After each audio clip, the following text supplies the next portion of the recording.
Good afternoon. इंतजार ही कर रहा था मैं।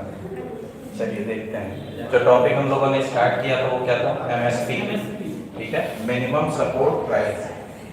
टॉपिक से ही पता चल रहा होगा ये एक ऐसी राशि है जो गवर्नमेंट के द्वारा दी जा रही है। ठीक है ना? किस चीज के लिए? किसानों के आय को बढ़ाने के लिए।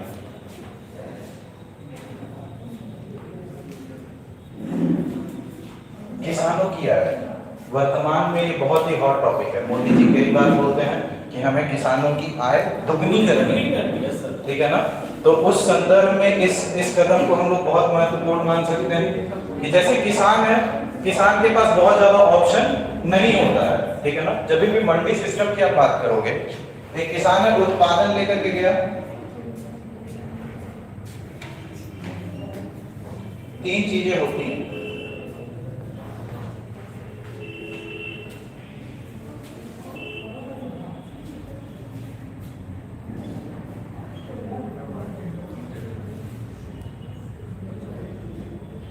बिचौलिए इसको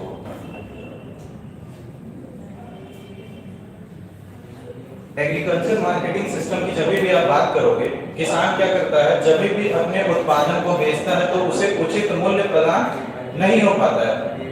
अक्सर टाइम पे ऐसा होता है, किसान की परिस्थिति का फायदा उठा करके जितने भी व्यापारी वगैरह होते हैं क्या करते हैं? कम दामों में खरीद करते हैं। ऐसे समय पे सरकार का क्या हस्तक्षेप करना जरूरी है। ये क्या करती है? एक न्यूनतम आय प्रदान करती है किसान को एमएसपी के फॉर्म में, जिससे क्या है, जो लागत कम से कम वो लगा रखा है वो वसूल कर सके। ठीक है ना? तो बजट, संघीय बजट 2018 और 19 की जो हम लोग बात करेंगे तो एमएसपी के संदर्भ में ये बहुत बड़ा इंप्रूवमेंट हुआ था। इसके अंतर्गत में क्या हुआ था? भारत सरकार ने कहा था सर ठीक है, एमएसपी हमें प्रदान करना है, लेकिन एमएसपी प्रदान करने का कुछ क्राइटेरिया होना आवश्यक है। इसके अंतर्गत में हम लोगों ने क्या किया कि दो प्रकार की क्राइटेरिया लागू की। पहली थी इस फॉर्म में A2 प्लस FL। ठीक है ना? A2 यहाँ पे क्या है? ये A1 यानी कि बीज, उर्वरक, कीटनाशक, खाद, ईंधन, सिंचाई, इन सारे सिस्टम को हम लोगों ने अलग रखा। ठीक है ना? मिनिमम सपोर्ट प्राइस को प्रदान करने के लिए। दूसरी चीज क्या है? बटाई की जमीन पर लग रही लगान। ठीक है? जब हम लोग पढ़ रहे थे रेंट सिस्टम के बारे में, मैंने क्या बताया था कि आयोग के द्वारा ये बताया गया है कि लगभग 1/4 या 1/5 से अधिक लगान आपको नहीं वसूल करना है। ठीक है? तो जब भी हम लोग ऐसी बात करते हैं तो यहाँ पे आप देखोगे संघीय बजट के अंतर्गत में अवधारणा दी गई कि इन सारे सब्सिडीज को एमएसपी के फॉर्म में जो प्रोवाइड किया जा रहा है, इसको 50% से ऊपर किया जाए। क्यों? अगर जो 50% से ऊपर आप करोगे तो ये डायरेक्टली क्या उत्पादन स्तर पे असर करेगा, उत्पादन स्तर को अचानक से बढ़ाएगा, जिससे क्या होगा? उत्पादन स्तर बढ़ेगा, किसान को बेहतर प्राइस मिलेगा। अब एक किसान है, उत्पाद को लेकर के अगर जो डायरेक्टली मार्केट में बेचने जाता है तो उसे उचित मूल्य नहीं मिलेगा। ठीक है, अगर जो उसे उचित मूल्य नहीं प्रदान किया जाएगा तो किसान को हम लोगों ने सशक्त किया है कि ये क्या सरकारी निकायों के पास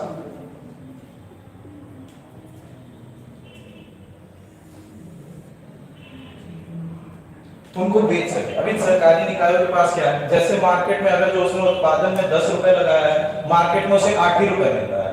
ठीक है, तो अगर ये गवर्नमेंट को सेल करेगा, किसी भी गवर्नमेंट ऑर्गेनाइजेशन को, तो government organisation minimum support price तो उसे प्रदान करेगी ही करेगी, लगभग 10 या 12 रुपए उसे प्रदान करेगी ही करेगी। इससे किसान को क्या होगा कि कम से कम उसको लागत मूल्य वापस मिल जाएगा। ठीक है, जब हम लोग आगे बढ़ेंगे ये देखेंगे कि एफएल वाला जो एरिया था, इसके अंतर्गत में हम लोगों ने क्या दिया, आरोपित पारिवारिक श्रम।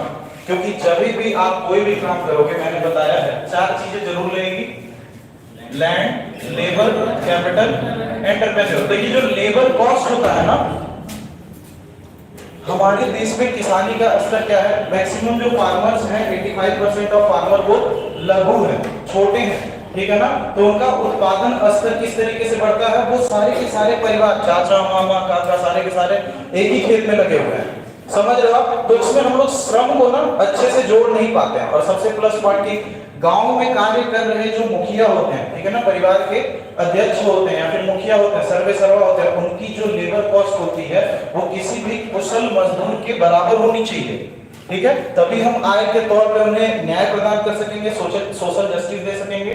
क्योंकि आप जानते हो कि हमारे यहाँ 3 क्षेत्र हैं, प्राइमरी, सेकेंडरी एंड टर्सरी। तो प्राइमरी सेक्टर सबसे ज्यादा इंपॉर्टेंट होता है, इसे सशक्त करोगे तभी जाकर के दोनों सेक्टर में आप आगे बढ़ पाओगे। तो उत्पादन करने के बाद किसान के पास ऑप्शन होना चाहिए कि मार्केट में वो कहां-कहां बेच सकता है। ज्यादा ऑप्शन होंगे तो ज्यादा बेहतर उसे मूल्य प्रदान होगा। Social choice perspective, Amartya Sen ji वाली बात, ठीक है ना। अमर्त्य सेन जी क्या कहते हैं कि पब्लिक के पास जितना ज्यादा सोशल चॉइस पर्सपेक्टिव होगा, मतलब जितना ज्यादा चुनने का अधिकार होगा, उतना ही ज्यादा क्या पब्लिक बेहतर चुन सकेगी। अगर जो आपके मार्केट में सिर्फ जियो का सिम चल रहा है, ठीक है, तो आपको जियो जो भी दाम निर्धारित करेगा आपको पेमेंट करना ही पड़ेगा। लेकिन आपके पास जियो है, आइडिया है, बीएसएनएल है, तो आप जो सबसे ज्यादा सस्ता जो है उसे मैं लूं। किसान देखेगा कि मैं ऑनलाइन अगर जो मंडी में बेच रहा हूं इनाम पोर्टल पे, तो मुझे 40 रुपए मिल रहा है। ठीक है, अगर जो मैं ये मंडी देखते हो आप, हर एक जिले में होती है, ठीक है, सरकारी मंडी, वहां पे बेचता हूं मुझे 10 रुपए मिलता है। ठीक है, लेकिन अगर जो मैं इस तरह से बिचौलिए को बेचता हूं तो 8 ही रुपए मिलता है। तो ये क्या तुलना कर सकता है किसान कि बेहतर हमें कहां प्राप्त होगा। फिर से आते हैं हम लोग मिनिमम सपोर्ट प्राइस पे, न्यूनतम समर्थन मूल्य। इसको इस फॉर्म में प्रदान करने से क्या हुआ, कटराइजेशन बेहतर हो गई। हम लोगों ने इसको बेहतर तरीके से बांट दिया। फिर क्या वो दूसरी जो अवधारणा निकल के सामने आई वो क्या थी, C2 = B2 + Fn। ठीक है ना, इसमें क्या हुआ, हम लोगों ने कुछ अवधारणाओं को चेंज किया। इसके अंतर्गत B1 में क्या आ गया, ये सारी चीजें बीज, उर्वरक, कीटनाशक, ईंधन, इनके ऊपर जो हम लोग मिनिमम सपोर्ट प्राइस प्रदान करेंगे। ठीक है, दूसरी चीज क्या हुई, भू स्वामित्व, भू किराया, ठीक है ना, जो तय किया जाएगा। अब क्या है, अगर जो आप भू का किराया तय करोगे, किसी एक गांव को निर्धारित करोगे, ठीक है, एक गांव से तुलना करोगे तो आप बेहतर तुलना नहीं कर पाओगे। अगर जो यही तुलना ब्लॉक स्तर पे करोगे, कई सारे गांव आएंगे, जिला स्तर पे करोगे, ज्यादा लोग आएंगे, तो जितनी ज्यादा आप नंबर बढ़ाते जाओगे उतनी ज्यादा आपको कंपटीशन बेहतर मिलेगा।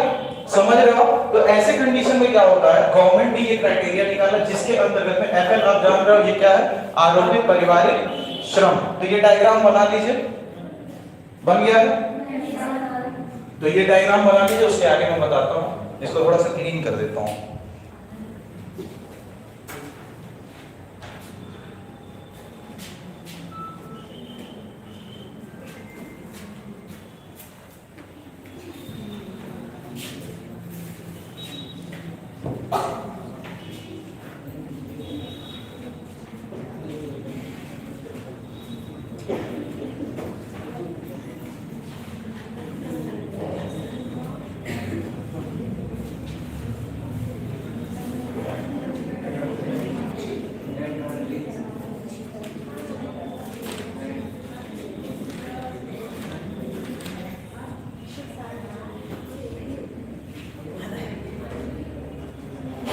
हो जाए तो फिर बताइए। हो गया, लिखिए संघीय बजट 2018-19 और एमएसपी। हेडिंग डाल दीजिए, संघीय बजट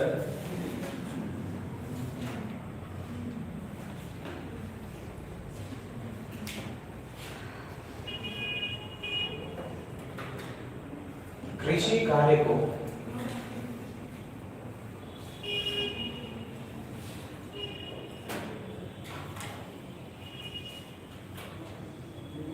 शुरू करो, कृषि कार्य को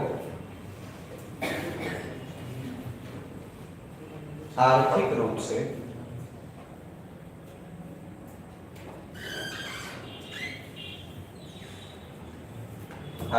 से लाभकारी बनाने के लिए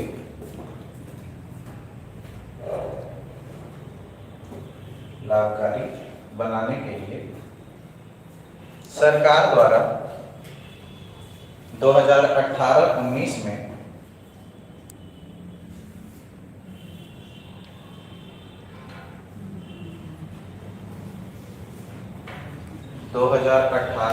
से किसान द्वारा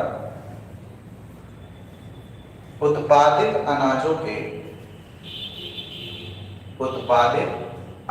के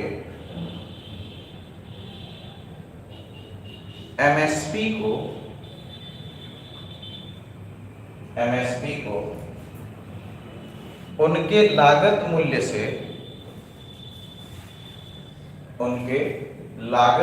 से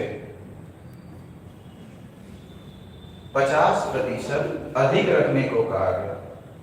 50% अधिक रखने को कहा गया।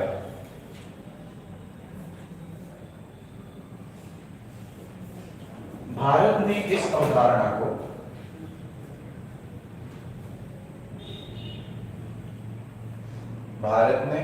अवधारणा को स्वामीनाथन समिति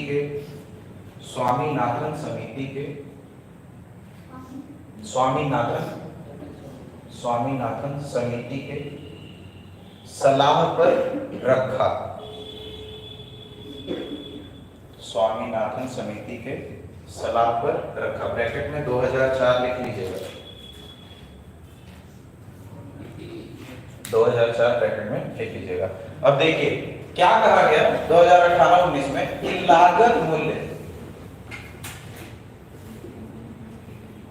के 50% से ऊपर हमें एमएसपी प्रदान कम से कम तो करनी ही चाहिए, ठीक है ना।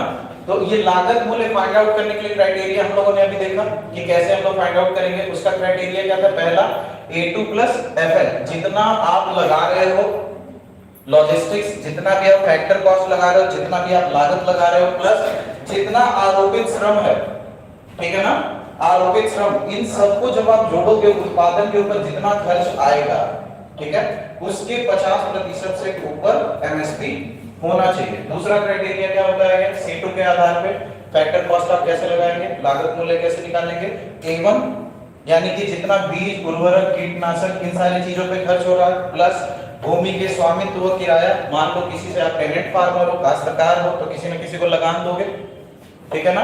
ऐसी परिस्थिति में आपका रेंट जोड़ा जाएगा। तीसरी चीज क्या? अगर जो आप लीज पे दे रहे हो जमीन या दे रहे हो, ठीक है, उसके भी कुछ प्रावधान होंगे, लीज पेपर वगैरह साइन करोगे, उन शर्तों के अनुसार ये लागत मूल्य को निकाला जाएगा। तो क्या वो स्वामीनाथन समिति ने कहा कि सबसे बेस्ट क्राइटेरिया लागत मूल्य को फाइंड आउट करने का क्या है? ये है C2, ठीक है। एग्जाम में पूछ लेता है कि कौन सा सबसे ज्यादा बेहतर क्राइटेरिया 2018-19 के आधार पे, ठीक है। इस संदर्भ में रिजर्व बैंक ऑफ इंडिया ने क्या कहा है देख लेते हैं।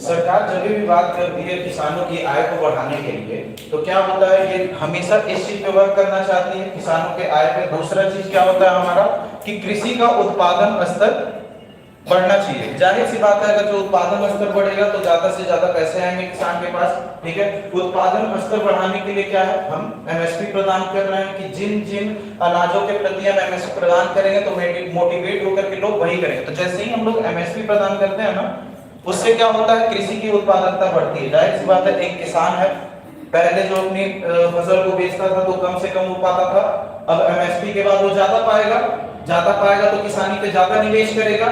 ठीक है, पहले वो बैल का इस्तेमाल करता था जुताई के लिए, अब ट्रैक्टर का इस्तेमाल करेगा। पहले अगर जो वो लोकल खाद इस्तेमाल करता था तो अब ब्रांडेड खाद इस्तेमाल करेगा। समझ रहे हो, कीटनाशक का इस्तेमाल करेगा, तरह तरह की चीजों का बदलाव करेगा, जैसे ही उसके पास आय के स्रोत बढ़ेंगे। ठीक है ना, तो जैसे ही एमएसपी सरकार के द्वारा प्रदान की जाती है, सबसे पहला असर किस पे पड़ता है, कृषि के उत्पादकता पे। जैसे ही कृषि की उत्पादकता बढ़ती है, मैंने क्या बताया था, जीडीपी जब भी बढ़ता है वो इनकम को बढ़ाता है, ऑब्वियस सी चीज है। ठीक है ना, जब डिमांड के बारे में मैंने बताया था, मांग की वजह से मंदी आ जाती है मार्केट के अंतर्गत, तो क्या होता है, यही चीज होती है कि जीडीपी को हम बढ़ाने का काम करते हैं। इसके लिए क्या, हम लोग समग्र मांग को बढ़ाते हैं। ठीक है, तो अगर जो किसानों के आय को बढ़ाना है तो हमें डायरेक्टली किस पे काम करना पड़ेगा, कृषि के उत्पादकता पे, है ना। इसीलिए हम लोग चाहते हैं कि बेहतर से बेहतर एमएसपी प्रदान करें। अब क्या होता है, एमएसपी प्रदान करने का एक और कारण होता है, अगर जो आपको अपने किसानों को मोटिवेट करके कोई स्पेसिफिक फसल उगाना है, ठीक है ना, ऐसे संदर्भ में क्या होता है, सपोज दैट हमारे देश में क्या अभी गेहूं का अचानक से कमी आ गई। क्यों, क्योंकि अभी यूक्रेन और रशिया के अंतर्गत जंग छिड़ा हुआ है, वॉर है। इसके अंतर्गत क्या है कि सप्लाई चेन नेटवर्क प्रभावित होगा। तो ऐसे में आप देखोगे विश्व स्तर पे हम लोगों ने कई कंट्रीज को व्हीट सप्लाई किया, टर्की को, इजिप्ट को, टर्की ने वापस भी कर दिया था, कंट्रोवर्सी हुई थी, याद है न्यूज़ के अंतर्गत, फिर वो रिवाइव हो गया। ठीक है ना, तो क्या हुआ, इसके अंतर्गत हम लोग बहुत विश्व स्तर पे व्हीट का व्यापार करने लगे, तो हमारे लोकल लेवल पे कमी आ गई। अब सरकार को व्हीट की उत्पादकता को बढ़ानी है, तो सरकार क्या करेगी, एमएसपी की जो लिस्ट निकाल रही है उसमें व्हीट को सबसे ऊपर रखेगी, उस पे ज्यादा एमएसपी प्रदान करेंगे। अब किसान देखेगा जिस अनाज पे एमएसपी अधिक मिल रहा है, जाहिर सी बात है उसी को लगाए, फायदा वो देखेगा किसान। क्यों, उसको तो अपनी इनकम इंक्रीज करनी है, अपनी आय बढ़ानी है, जाहिर सी बात है। ठीक है, तो ये सारी चीजें, तो आरबीआई क्या बोलता है कि एमएसपी जैसे ही बढ़ता है, जैसे कि मान लीजिए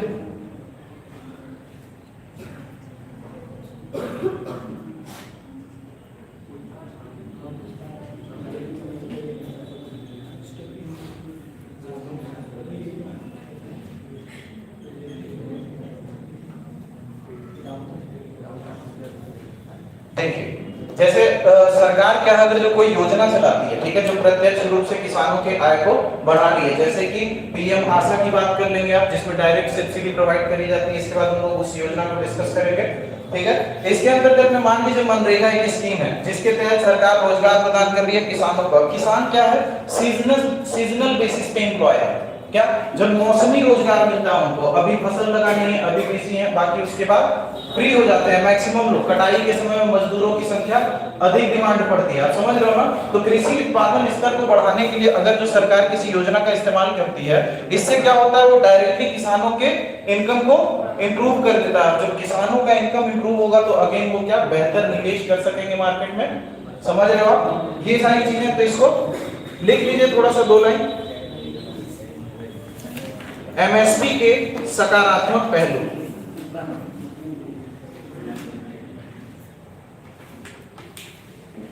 एमएसपी के सकारात्मक पहलू। पहला लिखिए, एमएसपी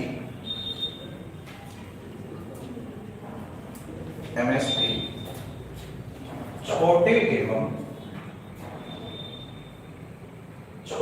एवं न्यूनतम किसानों के लिए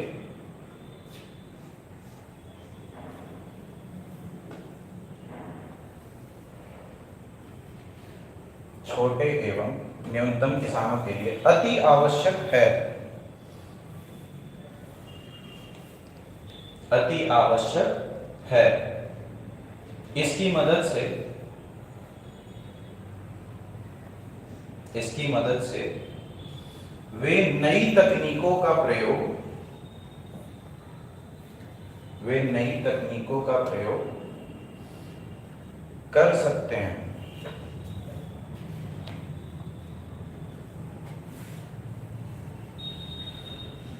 दूसरा नंबर लिखिए, गरीब किसानों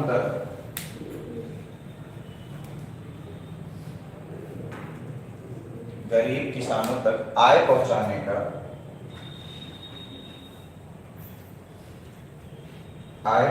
का सबसे बेहतर स्रोत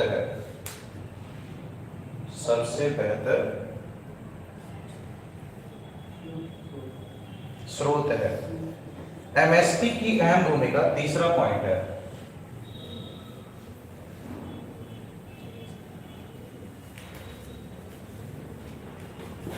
एमएसपी की अहम भूमिका term of trade, TOT,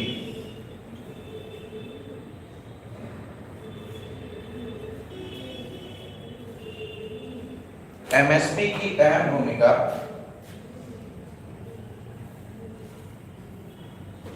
TOT, term of trade को बढ़ाने में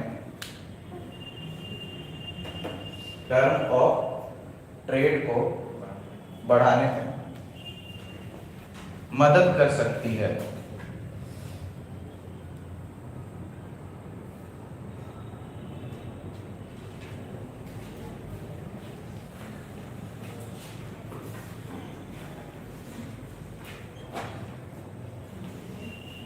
अब ये टर्म ऑफ ट्रेड क्या होता है?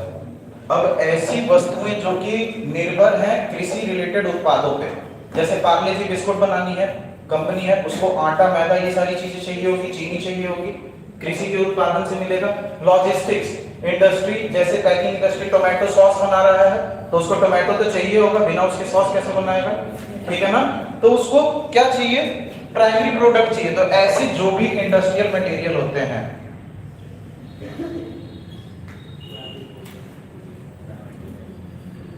जो कृषि पे निर्भर करते हैं, ठीक है ना, एमएसपी प्रदान करने से उसमें भी बढ़ावा मिलता है। अब मान लीजिए रिलायंस एक कंपनी है, उसको डेली 2 टन टमाटर की आवश्यकता है, लेकिन भारत का उसका उत्पादन स्तर नहीं है, तो क्या होगा? जाहिर सी बात है उत्पादन स्तर में कमी करेगा। अगर जो रॉ मटेरियल ही आपको कम मिलेगा तो आप क्या फाइनल प्रोडक्शन अच्छा कर पाओगे? नहीं कर पाओगे, जाहिर सी बात है। तो ऐसे जितनी भी इंडस्ट्रियल सेक्टर के उत्पादन हैं जो कृषि के उत्पादन से डायरेक्ट निर्भर है, ठीक है ना, कृषि के ऊपर डायरेक्ट निर्भर है, तो सिर्फ एमएसपी को बढ़ा करके आप टर्म ऑफ ट्रेड को बढ़ा सकते हो। आप समझ रहे हो ना? अपने औद्योगिक क्षेत्र में बदलाव कर सकते हो। उत्पादन स्तर कृषि में बढ़ेगा तो जाहिर सी बात है इंडस्ट्रियल सेक्टर को ज्यादा से ज्यादा रॉ मटेरियल मिलेगा, ज्यादा से ज्यादा रॉ मटेरियल मिलेगा तो ज्यादा से ज्यादा उत्पादन करेंगे, रोजगार स्तर बढ़ेगा, जीडीपी बढ़ेगा, समझ रहे हो आप? और जैसे ही इंडस्ट्रियल सेक्टर का भाव बढ़ेगा फिर से, तो ज्यादा जाहिर सी बात है वो जो प्रोडक्ट खरीदेंगे, कच्चा उत्पादन खरीदेंगे, उसके लिए बेहतर मूल्य प्रदान करेंगे। मेरे पास ज्यादा पैसा होगा तो कभी कभी क्या होता है, जब हम लोग रेस्टोरेंट में खाना जाते हैं तो 10 रुपए टिप के तौर पे दे देते हैं, ठीक है ना, और कभी कभी इंतजार करते हैं कि दोस्त आएगा तो धीरे से निकल लूंगा, तो पैसे की सर्कमस्टेंसेस होती है, समझ रहे हो ना, परिस्थिति की बात होती है। तो जब भी किसान ऐसी परिस्थिति में फंस जाता है कि मार्केट में गया और उसे उचित मूल्य नहीं मिल रहा है, तो उसके लिए हम लोगों ने एमएसपी बनाया है, ठीक है ना। लेकिन बहुत बार ऐसा होता है उसके लिए लीजिंग वगैरह का चीज कर रखा है हम लोगों ने। अब लीज के अंतर्गत में क्या है कि कंपनियां आती हैं, विभिन्न क्षेत्र को लीज पे ले लेती हैं, ठीक है ना। उत्पादन स्तर पर प्लस प्रॉफिट के ऊपर जितना भी उनका इनकम होता है वो डायरेक्टली कंपनी खुद रखती है, समझ रहे हो आप? तो किसान वगैरह को डायरेक्ट फायदा नहीं हो पाता है, इसीलिए हम लोगों ने मंडी को इसमें कोशिश किया है क्या कि ऑनलाइन कर दिया जाए, ताकि किसान बेहतर समझ सके कि किस जगह पे मुझे बेहतर मूल्य प्रदान किया जाएगा, ठीक है ना। आगे लिख लीजिए टीओटी क्या होता है इसके बारे में। टीओटी कृषि उत्पादन से जुड़ी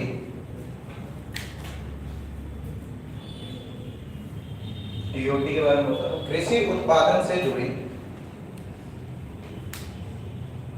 औद्योगिक वस्तु के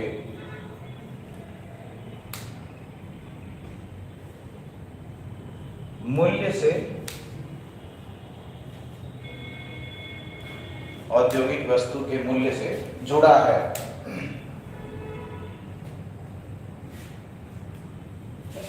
कृषि उत्पादन में बढ़ोतरी,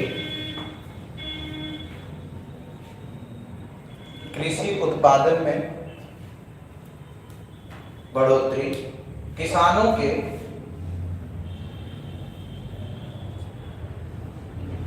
आर्थिक आय का कारण हो जाता है।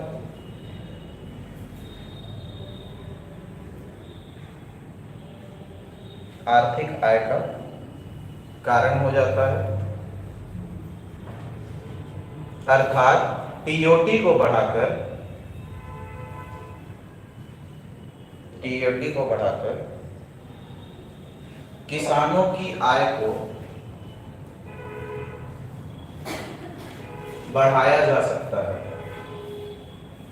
किसानों की आय को बढ़ाया जा सकता है। ठीक है, यूपीएससी मेंस 2015 पूछा गया, लिख लीजिएगा साइड में कहीं। चौथा नंबर लिखिए, एमएसपी, एमएसपी द्वारा फसल प्रतिरूप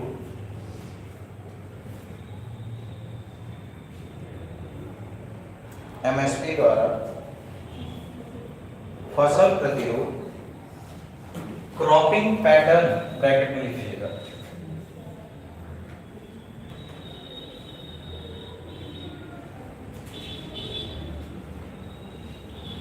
क्रॉपिंग पैटर्न को सरकार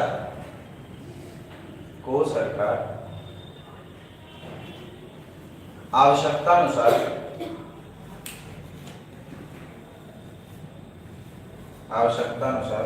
नियंत्रित कर सकती है।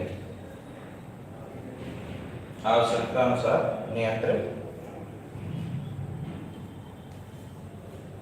कर सकती है, जो कि खाद्य प्रबंधन के लिए आवश्यक है, जो कि खाद्य प्रबंधन के लिए आवश्यक है।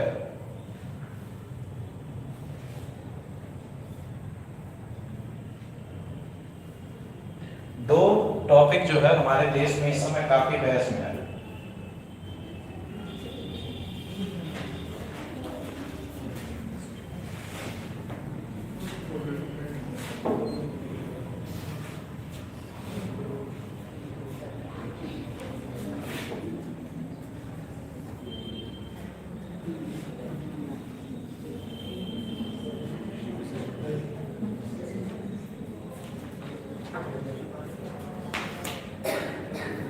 ठीक है ना, छत्तीसगढ़ मॉडल के बारे में काफी बार डिस्कस किया जाता है, आगे आएगा। देखिए दो चीजें हैं, फूड मैनेजमेंट, खाद्य प्रबंधन। भारत सरकार क्या है, हम लोगों ने एक निकाय को रखा है, किस लिए? गरीबों के कल्याण के लिए। ठीक है ना, ऐसा जो भी वर्ग जो सक्षम नहीं है अपनी मूलभूत आवश्यकताओं को पूरा करने के लिए, उसके लिए सरकार मदद करेगी। ठीक है ना, इसीलिए हम लोग क्या कर रहे हैं, छोटे और लघु किसानों के आय को बढ़ाने के लिए एमएसपी प्रदान कर रहे हैं। एमएसपी प्रदान जब हम लोग करते हैं तो उन्हीं किसानों को क्या करते हैं हम लोग, राशन वगैरह जो बिलो द पॉवर्टी लाइन के नीचे रहते हैं लोग, गरीबी रेखा के नीचे, उन लोग को राशन हम लोग प्रदान करते हैं। यही पब्लिक डिस्ट्रीब्यूटिव सिस्टम के माध्यम से लॉकडाउन के अंतर्गत में ये सिस्टम हमको बहुत ज्यादा मदद किया था अपने देशवासियों तक अनाज को पहुंचाने के लिए। समझ रहे हो ना, इसीलिए इंडिया पूरा टिक गया। समझ रहे हो, सरकार बढ़ चढ़ करके आगे हिस्सा ली। ठीक है, और क्या लोगों को मुहैया करवाई अनाज। ठीक है, पब्लिक डिस्ट्रीब्यूटिव सिस्टम बहुत ही ज्यादा मायने रखता है आपके देश में, आपके मानव संसाधन को पोषण प्रदान करने के लिए। समझ रहे हो। दूसरी चीज क्या है, फूड मैनेजमेंट मतलब खाद्य प्रबंधन। अब क्या है, आपको डिस्ट्रीब्यूट करना है लोगों में, तो आपके पास खाद भी होना चाहिए। तो ये खाद आप कहीं और से क्यों खरीदो, अपने ही किसानों से खरीदो। अपने किसानों से खरीदोगे, उनको एमएसपी प्रोवाइड करो। एमएसपी के अंतर्गत में एमएसपी की लिस्ट जारी करी जाती है उत्पादन के पहले, ताकि किसान क्या है अपने हिसाब से उत्पादन कर सके। इसको कैश क्रॉपिंग के अंतर्गत भी रख सकते हो। ठीक है ना, एक होती है फूड क्रॉपिंग, खाने के लिए आप उत्पादन कर रहे हो, दूसरा क्या है बेचने के लिए कर रहे हो। ठीक है, कैश क्रॉपिंग। तो इसके अंतर्गत में एमएसपी क्या करता है, इन दोनों चीज में हमें मदद करता है। सरकार के पास क्या फूड मैनेजमेंट के लिए प्रॉपर गल्ला हो जाता है। दूसरी चीज क्या, इसी की वजह से एमएसपी प्रदान कर दिया जाता है किसको, किसानों को, समझ रहे हो, सब कुछ इंटरकनेक्टेड है। तो एग्रीकल्चरल जो रिफॉर्म्स वगैरह आने हैं हमारे देश में, तो हर एक चीज के ऊपर आना जरूरी है। सिर्फ सब्सिडी में, चाहे मार्केटिंग प्लेस में, चाहे मंडीज में ही नहीं, टेक्निकल रिफॉर्म्स वगैरह भी सारी आने जरूरी है। ठीक है, आगे लिख लीजिए अगला पॉइंट। एमएसपी से भारत आत्मनिर्भरता प्राप्त कर सकता है। एमएसपी से भारत आत्मनिर्भरता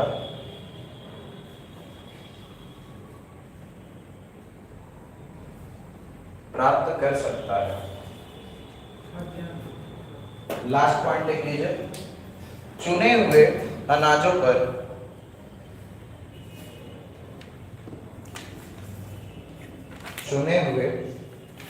पर मूल्य स्थिरता प्रदान करता है।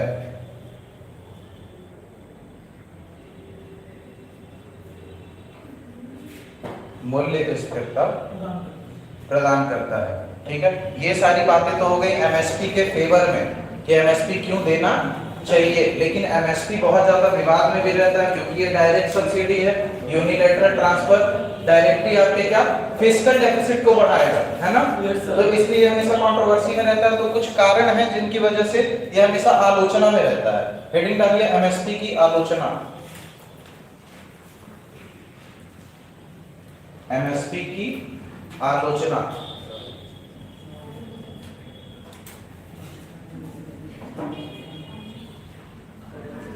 पहला नंबर लिखिए, एमएसपी के राजनीतिक इस्तेमाल के कारण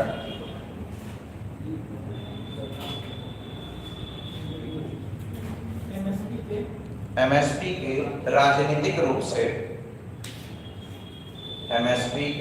राजनीतिक रूप से इस्तेमाल के कारण फसल प्रतिरूप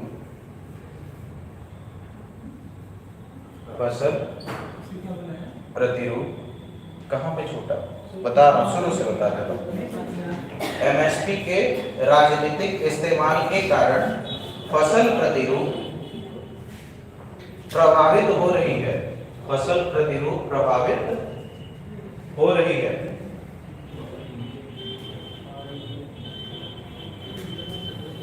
जो कि अन्य पदार्थों के लिए उचित नहीं है।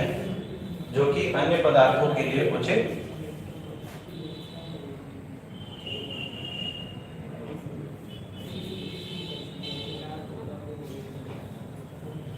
इस समय ना विश्व स्तर पे आप देखोगे तो भोजन को लेकर के बहुत ज्यादा कंट्रोवर्सी है।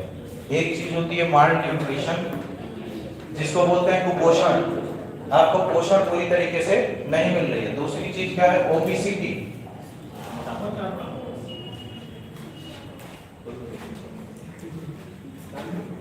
अमेरिका डेवलप कंट्रीज में क्या है, लोग मैक्सिमम टाइम पे डिपेंड करते हैं क्या, फास्ट फूड पे। उनकी जो है लाइफ स्टाइल है बहुत ही ज्यादा फास्ट और मूविंग है। उनके पास इतना समय नहीं है कि वो खाने के ऊपर बहुत ज्यादा टाइम स्पेंड कर सके। तो वो क्या करते हैं, जब समय की कमी रहती है तो पैक्ड फूड को ज्यादा इस्तेमाल करते हैं।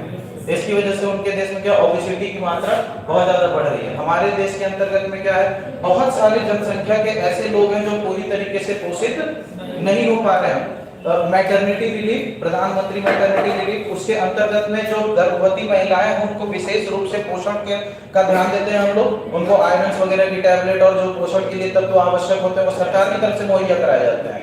और गवर्नमेंट क्या हॉस्पिटल के अंदर डिलीवरी करे, इसका भी प्रावधान करती है। ये क्यों कर रही है, ताकि आने वाला जो शिशु है वो स्वस्थ पैदा हो। ठीक है ना, मोर्टेलिटी रेट जो है बच्चों की वो कम हो, मृत्यु दर जो बच्चों की है, ठीक है ना, मृत्यु दर कम होगी। क्या, ज्यादा से ज्यादा मानव संसाधन स्वस्थ होंगे तो वो विकास में ज्यादा बेहतर मदद करेंगे। न्यूट्रिशन जो होता है ना, ये बहुत ही इंपॉर्टेंट फैक्टर है, क्योंकि गरीबी जब नापते हो सबसे पहले तो आधार क्या बनाते हो, ऊर्जा। समझ रहे हो आप, पहले क्या था ना, जब हम लोग नोमाडिक कल्चर यूज करते थे, मतलब कि जगह जगह भटक करके भोजन एकत्रित करते थे, तो हम लोग लगभग हर प्रकार का भोजन करते थे। हमारी आयु सीमा अधिक थी, लंबी थी। उस समय का एनवायरनमेंट भी साफ था। हम लोगों ने पढ़ाई लिखाई करी, बहुत ज्यादा मतलब ज्ञान प्राप्त किया, कृषि का निर्माण किया। ठीक है ना, एक बुक में पढ़ रहा था, कह रहा था इतिहास का सबसे बड़ा फ्रॉड एग्रीकल्चर है। क्यों? मानव को स्थिर कर दिया। जैसे ही मानव स्थिर हुआ फिर साम्राज्य बनाने लगा, साम्राज्य बनाने लगा तो फिर झगड़ा हुआ, झगड़ा हुआ तो फिर देश बनाने लगा, आपस में ही हम बट गए। एक प्रजाति सिर्फ एक रिवॉल्यूशन के कारण, सिर्फ एक क्रांति के कारण हम सब के सब बट गए। समझ रहे हो आप? तो इसको बिगेस्ट फ्रॉड ऑफ हिस्ट्री बोला गया। सैपियंस जो बुक मैं बता रहा था आपको, उसी के अंतर्गत दिया गया है, ठीक है ना। दूसरी चीज क्या है कि जब भी माल न्यूट्रिशन की बात करोगे, जब भी हेल्थ पर्पस से आप बात करोगे, तो अगर जो किसी भी विटामिन मिनरल्स की कमी होगी तो उसके अभाव में उम्र के किसी परिस्थिति पे आपको क्या कुछ ना कुछ सामना करना। विटामिन ए की कमी हुई, रतौंधी का सामना करना पड़ेगा, नाइट ब्लाइंडनेस, ठीक है ना। सी की कमी हुई, स्कर्वी, के की कमी हुई तो केमिकल बॉन्डिंग में कमी आई। समझ रहे हो? ऐसे करके क्या बहुत सारी कमियां आने लगी। तो माल न्यूट्रिशन को भी बहुत ज्यादा। अब क्या है, नेताजी आए, वो देखें किसान है, वोट बैंक हमारा, किसान क्या उगा रहा है, तो गेहूं और चावल।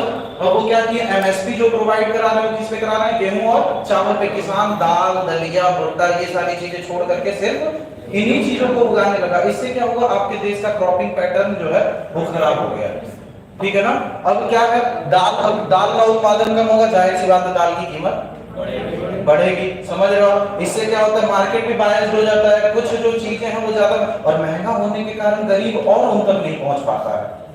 इसीलिए माल न्यूट्रिशन की जो सबसे बड़ी प्रॉब्लम है समाज के गरीब तबके में ज्यादा है, और जो समाज का अमीर तबका है वो किससे परेशान है, ओबेसिटी से, ठीक है ना। अभी हाल फिलहाल में परसों एक एडिटोरियल देख रहा था मैं, ठीक है ना। उसके अंतर्गत सुसाइड के ऊपर जब बहुत ज्यादा बोला गया था कि इस समय जितने भी सुसाइड्स हो रहे हैं वो उम्र कितनी है उनकी, 15 से 29 वर्ष के बीच में। समझ रहे हो ना, पिछले एक साल में इंडिया में लगभग 1 लाख लोग सुसाइड से मर चुके हैं। अब जाकर के हेल्थ डिपार्टमेंट जाके जागरूक हुआ कि मेरा मानव संसाधन कितना नुकसान हो रहा है, ठीक है ना। तो अब लीगल बेसिस पे इसके ऊपर कार्रवाई की जाएगी ताकि मानव संसाधन, क्योंकि इस समय सर ना जिस हिसाब से ये जनरेशन चल रही है ना, हमारे ऊपर परफेक्शन का लेवल बहुत ज्यादा थोप दिया गया है कि परफेक्ट हो, परफेक्ट हो, परफेक्ट हो। इसी परफेक्शन के चक्कर में जो युवा हैं वो क्या कर रहे हैं, चैलेंजेस से अपने स्किल को मैच नहीं कर पा रहे और डिप्रेशन में चले जाते जा रहे हैं, मानसिक रूप से अस्थिर हो जा रहे हैं। किसान वगैरह क्यों सुसाइड करते हैं, क्योंकि क्या है, उनकी आय जो है उनकी जरूरतों को पूरा नहीं कर पा रही, ये लेवल मैच नहीं करता है।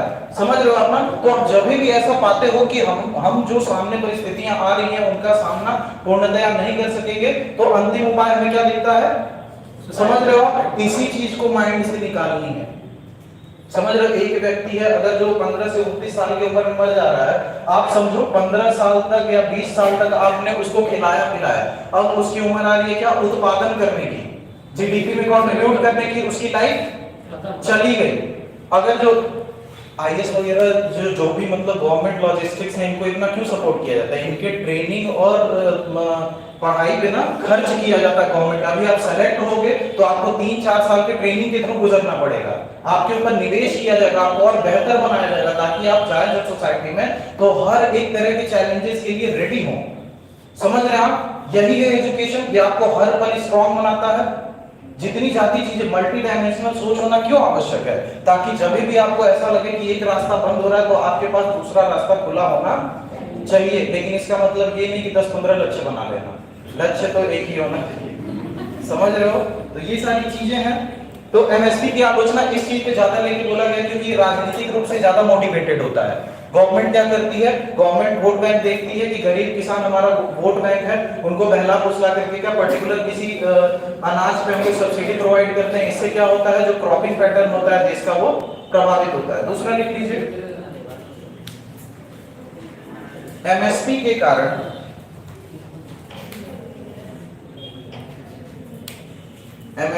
कारण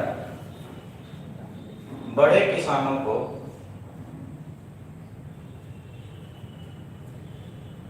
ज्यादा फायदा होता है। एमएसपी के कारण बड़े किसानों को ज्यादा फायदा होता है, जिसके कारण आय असमानता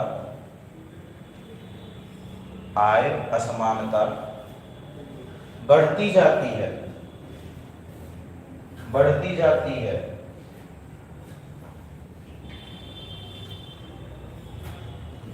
सुधार सिद्धार्थ, तो इसीलिए हम लोग समितियां वगैरह गठन करते हैं। सलाह हम लोग में क्या होता है ना कि हर चीज का रिस्पॉन्स पड़ा हुआ है लेकिन कोई उसको लागू करने वाला नहीं। दिक्कत ये है। जिसके पास अधिक जमीन है उसको एमएसपी कम परसेंट दिया जाए, तो उसके लिए आकलन करना पड़ेगा आपको। तो मैंने बताया था ना digitalisation computerisation of land reform में, इसमें क्या होगा आपको पूरा एक ब्यौरा पता होगा, समझ लो ना। उस हिसाब से तो कंप्यूटराइजेशन इसलिए इंपॉर्टेंट है। तो ये सारी तो समस्याएं हैं, मान लीजिए सॉल्व करने के लिए तो आपको निकालना पड़ेगा तरीका, ठीक है। सरकार को सब कुछ पता है, चोर को नहीं पता चोरी करना गलत बात है, करता है ना, पता हमें सब कुछ है। आपको भी पता है क्या करना, मुझे भी पता है क्या करना, हर एक व्यक्ति को पता है क्या करना है। हमारी चेतना उसी हिसाब से डेवलप हुई है, लेकिन हम लोग काम कैसे करते हैं, अपने शरीर के हिसाब से, डीएनए स्ट्रक्चर के हिसाब से। जो यही डीएनए स्ट्रक्चर को ऑल्टर कर दिया अपने कॉन्शियसनेस से, चेतना से, वही महान बनता है। अब्दुल कलाम, आइंस्टीन, ठीक है ना, स्वामी विवेकानंद, ठीक है, रामानुजम, ग्रेट मैथमेटिशियन। जब ब्लैक होल का कॉन्सेप्ट भी नहीं आया था, उन्होंने ब्लैक होल का इक्वेशन बनाया था। मैथमेटिक्स में उन्होंने ब्लैक होल का इमेजिन किया था, जिस समय ना टेलीस्कोप वगैरह उतनी ज्यादा डेवलपमेंट नहीं हुई थी, कुछ आइडिया भी नहीं था हमें। तो ये है चीजें। तीसरा लिखिए, आय असमानता। समझ रहे हैं ना कि बड़े किसानों को ज्यादा इनकम मिल जाएगा। अब जैसे क्या होता है इनडायरेक्ट टैक्स में, अप्रत्यक्ष कर में, अगर जो ये कर 5 रुपए बढ़ता है तो ये गरीब को भी उतना पड़ता है, मिडिल क्लास को भी उतना पड़ता है और अमीर को भी उतना ही पड़ता है, ठीक है ना। लेकिन सबसे ज्यादा असर किसको करता है ना। इसीलिए अब आपके पास 1 मंडा जमीन है, उसका 10% आपको हम दे देंगे, और एक के पास 100 मंडा जमीन है, उसका 10% देंगे। किसको ज्यादा फायदा होगा? ऑब्वियसली अब वो अमीर और अमीर होते जाएगा और वो गरीब और गरीब को। असमानता, इनइक्वालिटी कर जो है आपके देश का, वो और बढ़ता जाएगा। तो वो हमें बढ़ाना नहीं, असमानता ही तो खत्म करनी है। समझ रहे हैं आप? आगे लिखिए चौथा। अच्छा तीसरा, एमएसपी पूरी तरह से, एमएसपी पूरी तरह से गरीब किसानों की मदद, गरीब किसानों की मदद नहीं कर पा रही है।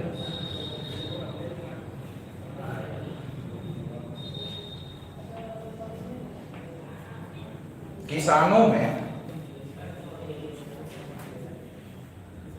चौथा पॉइंट है, किसानों में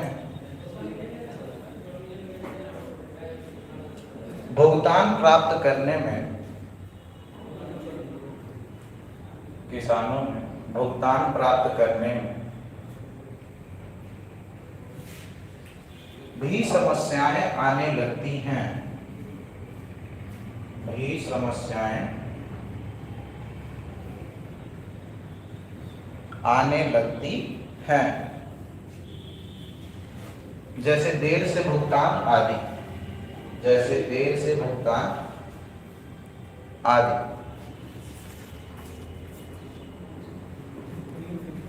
हमारे गवर्नमेंट सिस्टम को तो आप लोग जान ही रहे हो, है ना। तो कुछ समझाने की जरूरत है इसमें, है ना। अंडरस्टैंडिंग है कि आपको अपना ही हक मांगने के लिए कुछ ना कुछ देना पड़ेगा, ठीक है। तो कोई नहीं, धीरे धीरे बदलेगा, हम ही लोग बदलेंगे।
इंडोनेशिया के से हम लोग सबसे ज्यादा क्या इंपोर्ट करते हैं? palm oil. एग्जैक्टली किस चीज से निकलता है? और कौन सा ऑयल हम लोग इंपोर्ट करते हैं चाइना और इंडोनेशिया साउथ आसियान कंट्री वगैरह से? ऑयल से, ठीक है ना? सारे डिफरेंट जो भी होते हैं सस्ते, ये सारी चीजें एडिबल ऑयल है ना, एडिबल ऑयल। देखो क्या है ना, एमएसपी प्रदान करने के लिए एक स्कीम लॉन्च करी गई एमएसपी को डिवाइड करने के लिए, जो थी क्या? पीएम आशा योजना, प्रधानमंत्री अन्नदाता आय संरक्षण अभियान। लिख लीजिए, प्रधानमंत्री अन्नदाता, पीएम आशा हेडिंग डालिए, पीएम आशा हेडिंग डालिए, बना लीजिए फिर शुरू करते हैं, कोई दिक्कत नहीं है।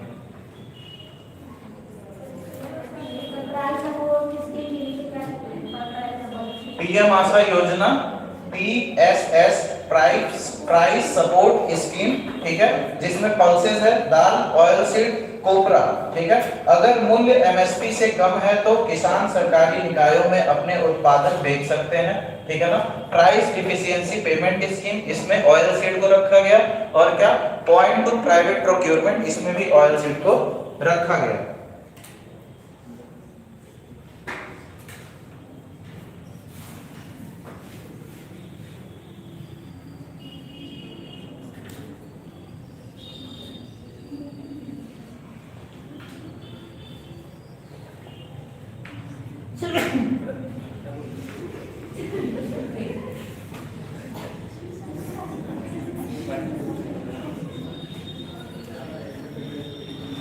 ये दोनों न्यूट्रिशन वैल्यू के लिए बहुत ज्यादा इंपॉर्टेंट होते हैं, ठीक है। बन जाए तो बताइए।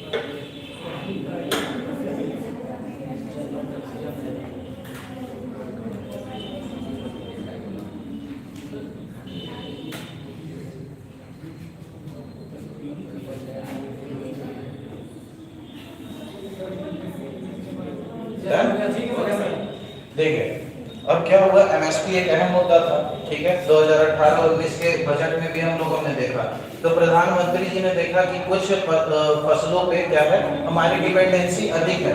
पल्स क्या है, हमारी न्यूट्रिशन लेवल को कंप्लीट करता है, ठीक है ना। कोपरा क्या है, ये गरीब लोगों के लिए बहुत ज्यादा इंपॉर्टेंट रहता है। कोर्स ग्रेन, ठीक है ना, वही मोटे अनाज, ठीक है। ऑयल सीड क्या है, इसके ऊपर हम लोग इंपोर्ट बहुत ज्यादा करते हैं, ठीक है ना। तो इंपोर्ट के ऊपर डिपेंडेंसी हटाने के लिए तो सरकार ने क्या कहा कि 3 अनाजों को हम लोग क्या रखेंगे, प्राइस सपोर्ट स्कीम के अंतर्गत, कि अगर जो जिसका उत्पादन आप कर रहे हैं, ठीक है, अगर जो आप मार्केट में गए आपको एमएसपी इस आधार पर मिल रही है कि आपकी लागत मूल्य से कम है, तो ऐसे परिस्थिति में आप सरकारी निकायों के पास जाएंगे और आप डायरेक्टली एमएसपी को प्राप्त कर लेंगे, ठीक है ना। यहाँ पे क्या है, ऑयल सीड्स के अंतर्गत में जब भी क्या होगा ऐसा कि आपकी मात्रा एमएसपी से कम रहेगी, ठीक है ना। आपकी जो लागत मूल्य एमएसपी से कम आ रही है, एमएसपी आपको पर्याप्त मात्रा में नहीं मिल रही है, तो पेमेंट में जितनी डेफिशिएंसी रहेगी वो ऑनलाइन आपके खाते में ट्रांसफर किया जाएगा, ठीक है ना। उसके बाद तीसरा क्या है, प्राइवेट प्रोक्योरमेंट, मतलब कि किसी भी निजी संस्था के साथ अगर जो लेन देन कर रहे हैं आप, उसमें अगर जो ऑयल सीड्स वगैरह की परचेजिंग कर रहे हैं, तो उसमें भी क्या है, उसमें जो पेमेंट सिस्टम है वो डायरेक्टली इसी के थ्रू की जाएगी, ठीक है ना। प्राइवेट सेक्टर में इसको 3 सेक्टर के अंतर्गत में डिवाइड किया गया, ठीक है। तो ये है, ड्राइंग करके इसके अंतर्गत देख लीजिए, भारत सरकार द्वारा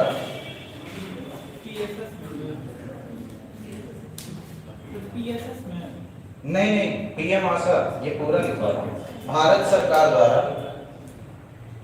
जारी की गई योजना है,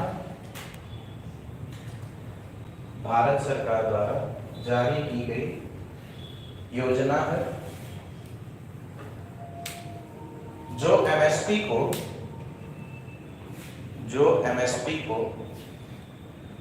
बेहतर रूप से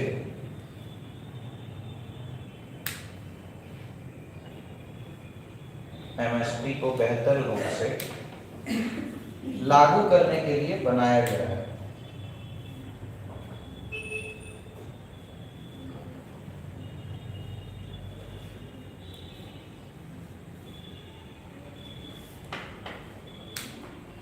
इसके अंतर्गत सरकार यह सुनिश्चित करती है,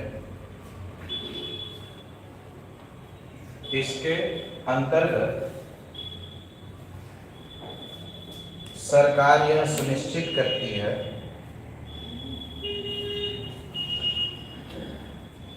कि किसानों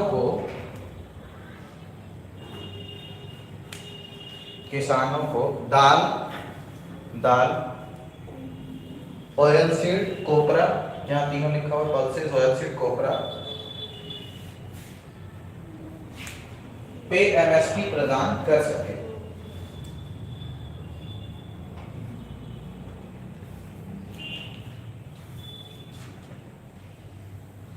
एमएसपी प्रदान कर सके। इसी संदर्भ में एमएसपी लिखना नहीं है, ठीक है ना। देखिए एमएसपी के ही संदर्भ में क्या होगा, एक और समिति का गठन किया गया, क्या, रमेश चंद्र समिति, ठीक है। रमेश चंद्र समिति को गठित किया गया कब, 2013 के अंतर्गत में।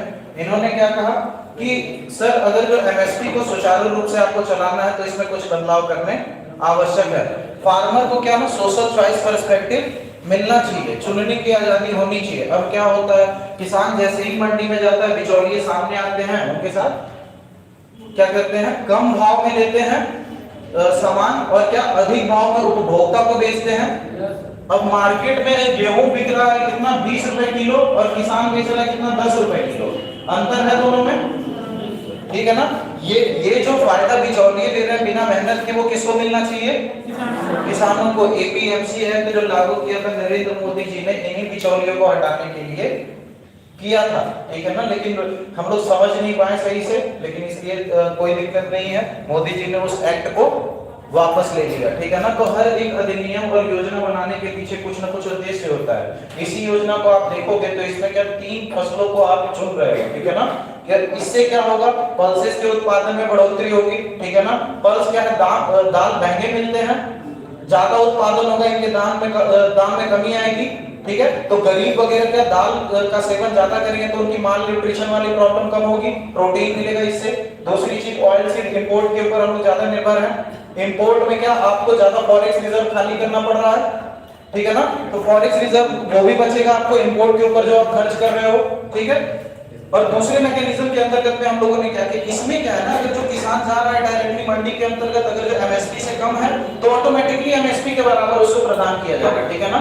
इसमें अगर जो एमएसपी से कम पेमेंट हुई है, ठीक है ना, तो उसके अकाउंट में क्या ट्रांसफर कर दिया जाएगा जितना अमाउंट कम होगा। इसीलिए बोलते हैं प्राइस डिफिशियंसी, जितना मूल्य कम होगा वो खाते में ऑनलाइन ट्रांसफर कर दिया जाएगा। तो इस तरीके की प्रावधान बने हुए हैं। रमेश चंद्र समिति ने क्या बताया था, ठीक है, देखिए इसमें रमेश चंद्र समिति और एमएसपी, रमेश चंद्र समिति और समिति 2013 में, इसके अंतर्गत देखिए 2013 में भारत सरकार द्वारा 2013 में भारत सरकार द्वारा इस समिति का गठन हुआ,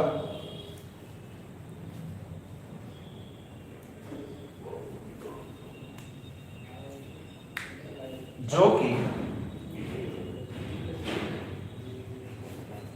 एमएसपी की अवधारणा में, एमएसपी की अवधारणा में सुधार के लिए बनाया गया था।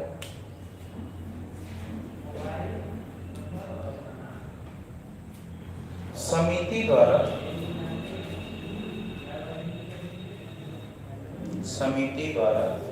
दिए गए सुझाव निम्नलिखित हैं।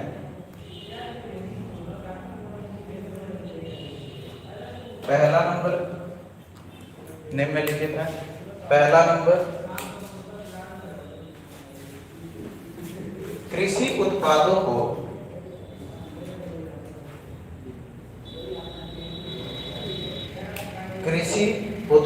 को विभिन्न क्षेत्रों में वितरित करना।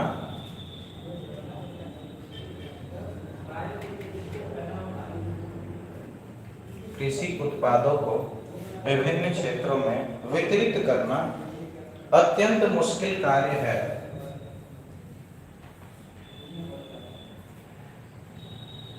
अत्यंत मुश्किल कार्य है।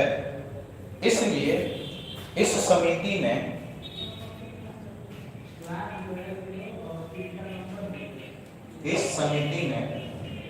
पीडीपीएस ये का प्रावधान बेहतर बताया। इसलिए इस समिति ने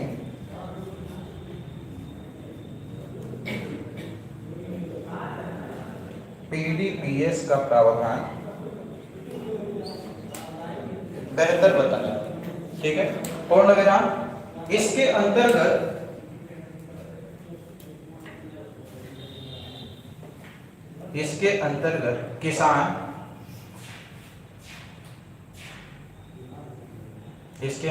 किसान यह चुन सकेगा,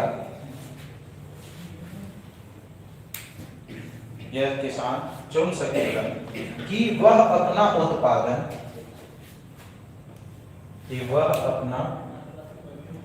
उत्पादन सरकारी निकायों को बेचे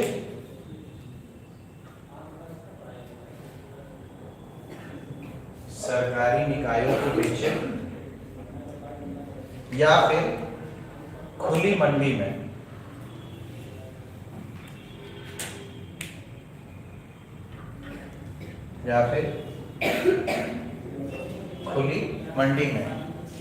इस संदर्भ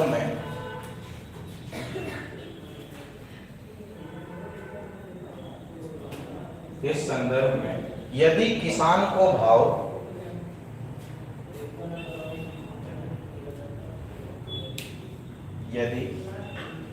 को भाव एमएसपी से कम मिलती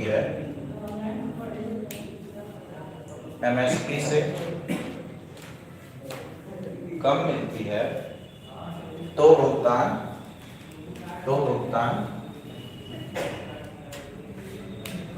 उनके खाते में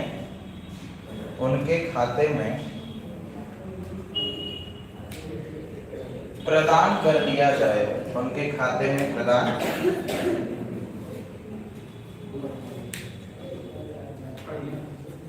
जाए।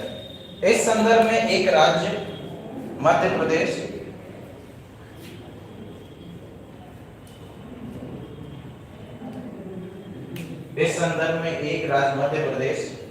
इस अवधारणा को लागू किया है।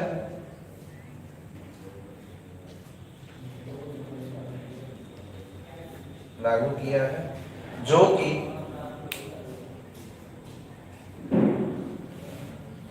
भावांतर भुगतान योजना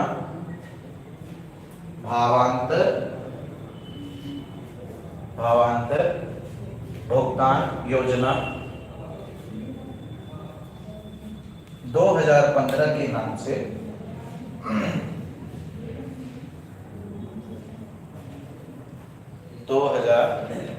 नाम से लागू किया है।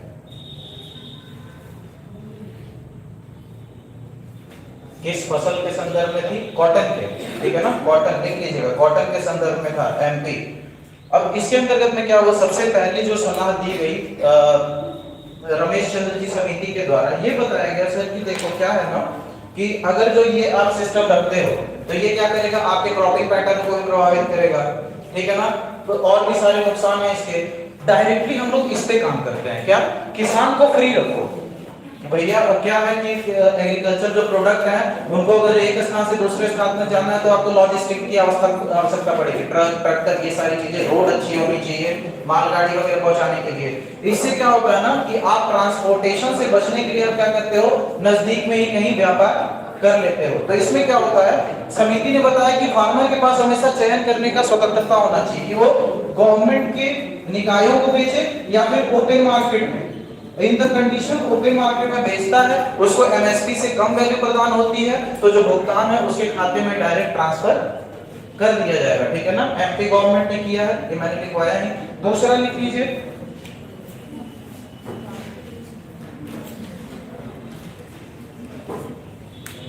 कृषि परिवार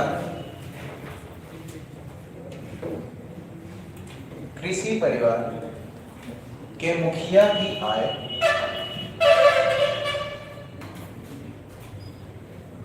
कृषि परिवार के मुखिया की आय किसी कुशल मजदूर के समान होनी चाहिए।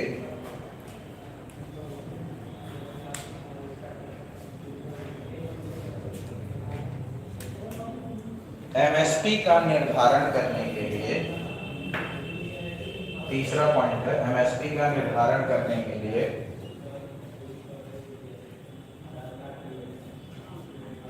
ब्लॉक स्तरीय सर्वेक्षण को एमएसपी के निर्धारण के लिए ब्लॉक स्तरीय सर्वेक्षण को मानना चाहिए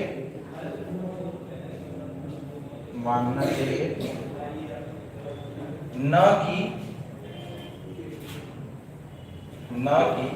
किसी एक गांव को आधार बनाकर, न कि किसी एक गांव को आधार बनाकर।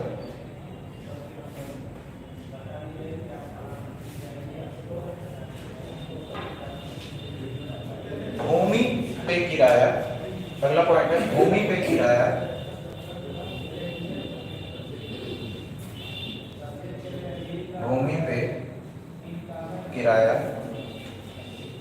और उत्पादन मूल्य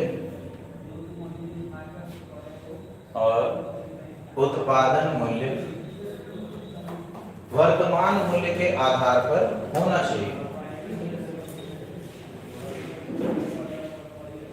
वर्तमान मूल्य के आधार पर होना चाहिए।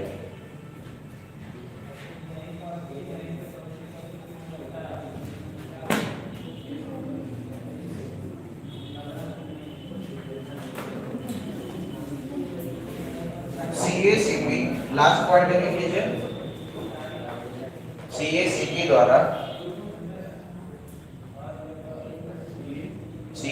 द्वारा इसका निरीक्षण एवं संचालन होना चाहिए।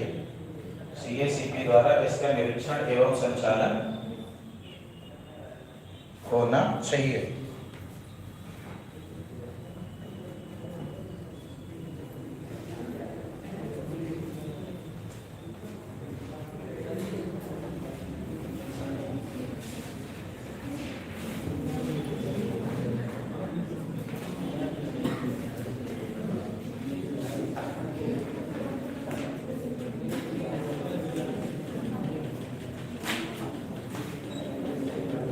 भारत विश्व व्यापार संगठन और सब्सिडी, ठीक है ना। तो बहुत ज्यादा बहस होती है, क्या हुआ ना बेसिकली कि यूनाइटेड स्टेट ऑफ अमेरिका बहुत बार आवाज उठाता है, ठीक है ना, कि हम लोग के सब्सिडी फॉर्म पे कि ये बहुत ज्यादा सब्सिडी प्रदान करते हैं, ठीक है, इसको रोका जाए। तो वर्ल्ड ट्रेड ऑर्गेनाइजेशन के द्वारा बेसिकली ये क्या कहा गया था,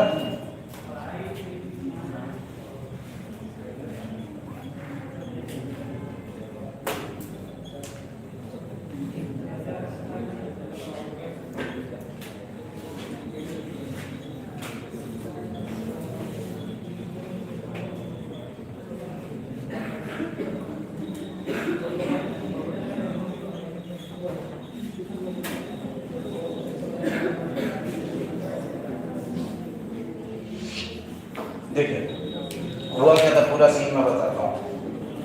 जब भी बात होती है सब्सिडी प्रोवाइड करने की, ठीक है ना, तो इसके अंतर्गत में क्या होता है, भारत क्या करती है, अपने किसानों को सशक्त करने के लिए तत्पर है, क्योंकि हमारे किसान स्मॉल और मार्जिनल लैंड होल्डिंग्स के हैं, छोटे और लघु हैं। तो इसके अंतर्गत में क्या हुआ, विभिन्न प्रकार से भारत सरकार एमएसपी प्रदान कर रही है, कर प्रदान कर रही है, सब्सिडी प्रदान कर रही है, प्रत्यक्ष और अप्रत्यक्ष तरीके से। ये क्या कर रही है कि जब ट्रेड होता है ना, ट्रेड एंड कॉमर्स, तो एक दूसरे देश के बीच में जब आप करोगे तो वहां पे मतभेद पैदा होती है, ठीक है ना।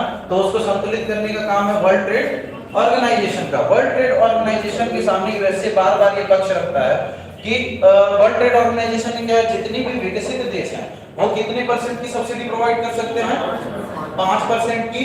और जितने भी अल्प विकसित देश है, जो मतलब विकास के क्रम में हैं, उनके वो लगभग 10% की सब्सिडी प्रदान करते हैं। हम इस आंकड़े को भी लाने जाते हैं। कारण तो क्या हुआ, यूएसए के बार बार प्रेशराइज करने पे अब इंडिया ने क्या किया कि 2013 में एक एक्ट लागू किया, national food security act. Food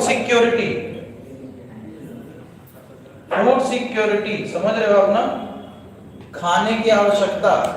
अब इसमें क्या हुआ कि जब इंडिया ने सर्वे कराया 2011-12 में सेंसस निकला था, हमें पता चल गया था हमारे देश में कितने गरीब, कितने बेरोजगार, कितने ऐसे लोग हैं जिनके मूलभूत आवश्यकताएं भी पूरी नहीं हो पा रही हैं। ऐसे लोगों के लिए भारत सरकार क्या करेगी कि एनएफएसए एक्ट लागू करेगी, नेशनल फूड सिक्योरिटी एक्ट, जिसमें 67% लोगों को ऐसा पाया गया जिनको क्या आवश्यकता प्रदान करने की जरूरत है। तो वर्ल्ड बैंक के सामने हमने क्या कहा कि सर देखो, हमारा सेंसस देखो, साफ साफ देखो, आप अमेरिका से तुलना कर रहे हो, यूरोप से तुलना कर रहे हो, जो डेवलप्ड नेशन है, जो ऑलरेडी वहां पे किसानों की परिस्थिति ज्यादा बेहतर है। हमारे यहाँ छोटे एवं मार्जिनल किसान ज्यादा हैं, हमें उनकी आय को डबल करना है। और दूसरी बात कि हमारे देश में भूखे लोगों की जो संख्या है वो बहुत अधिक है। जो लोग हैं ना, सरकार के ऊपर बहुत ज्यादा निर्भर है। आपके यहाँ एंटरप्रेन्योर वाला माहौल है, हमारे यहाँ तो सरकारी नौकरी के पीछे भागते हैं। समझ रहे हो आप ना, तो डिफरेंट कल्चर है। आपके यहाँ का जो रोजगार की कमी है, आप क्या करते हो, अपने औद्योगिक क्षेत्र को बढ़ावा दे देते हो, धनाधन रोजगार उत्पन्न होता है, यूथ को क्या नौकरियां मिलने लगती है, आपका नेशन ठीक है। हमारे यहाँ तो इनोवेशन ही नहीं है। अगर जो खाना भी नहीं देंगे तो जो बचे कुछ मजदूर है वो भी निकल लेंगे, फिर हम क्या करेंगे, समझ रहे हैं आप। तो वर्ल्ड ट्रेड ऑर्गेनाइजेशन के सामने हम इंडिया ने ये प्रस्ताव रखा कि सर 2011-12 में सेंसस कराया, उसके बाद हम लोग नेशनल फूड सिक्योरिटी एक्ट लागू किया, जिसके तहत हम लोग 67% लोगों को क्या भोजन की आपूर्ति कर रहे हैं। और इन सारी वजह से हम क्या कर सकते हैं, इस टैक्सेशन सिस्टम को फॉलो नहीं कर सकते। इसी के अंतर्गत बाली के अंतर्गत में समिट हुई थी, ठीक है ना। तो इंडिया क्या बोला था, इसको पीस क्लॉज के अंतर्गत में डाल दिया है, इसके ऊपर कुछ ना कुछ हम लोग सेटलमेंट करेंगे, आपस में बैठ के बात करेंगे, कोई बीच का रास्ता निकालेंगे। क्योंकि इंडिया बोला कि अगर जो सर देखो क्या है कि हम जो सब्सिडीज प्रोवाइड कर रहे हैं, इनडायरेक्ट सब्सिडीज ज्यादा है, डायरेक्ट सब्सिडीज भी ज्यादा है, लेकिन बेसिकली जो हम सब्सिडी का टाइप प्रोवाइड कर रहे हैं येलो और क्या रेड बॉक्स में आती है, ठीक है ना। और यूएसए वगैरह डेवलप्ड कंट्रीज क्या करती हैं, वो ग्रीन बॉक्स सब्सिडीज देती हैं। तो आप ऐसा करो ना कि कृषि पूरे सेक्टर को आप एक जगह लेते आओ, एक जगह लेते आओगे तो इससे क्या होगा कि जितना भी कृषि के ऊपर, चाहे रिसर्च एंड डेवलपमेंट में हो रहा है, चाहे बीजों के ऊपर हो रहा है, चाहे खाद्य के ऊपर हो रहा है, चाहे एमएसपी के ऊपर हो रहा है, ये सारे खर्चे एक साथ जोड़े जाएंगे। तो जाहिर सी बात है, जब हर एक देश का एक सेक्टर का ही खर्चा आप जोड़ोगे तो आपको एक एक्यूरेट वैल्यू मिलेगी कि कृषि के ऊपर कितना खर्चा हो रहा है। तो आप हर एक देश पे क्या निगरानी रख सकते हो, सिर्फ अल्प विकसित ही नहीं, विकसित देशों को भी। समझ रहे हो आप। तो इस तरह की अवधारणा इंडिया ने दी थी। हेडिंग डाल लीजिए, इंडिया, WTO और सब्सिडी।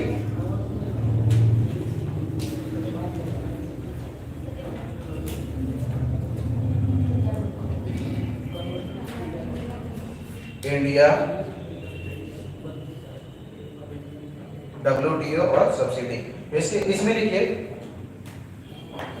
भारत और WTO में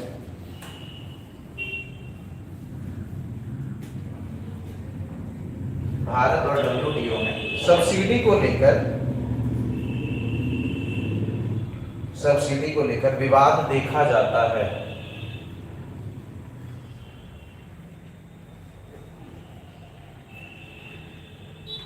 संयुक्त राज्य अमेरिका द्वारा, यूएसए लिख लीजिएगा शॉर्ट में, संयुक्त राज्य अमेरिका द्वारा यह कहा जाता है कि भारत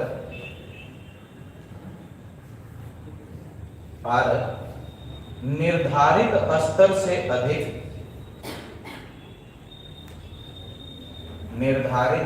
से अधिक छूट प्रदान करता है। कृषि क्षेत्र में निर्धारित स्तर से अधिक कृषि क्षेत्र में छूट प्रदान करता है।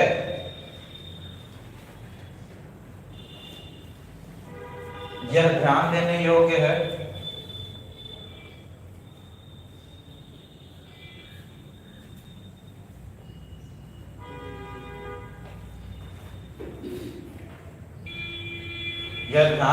है AOA agreement on agriculture, AOA agreement on agriculture.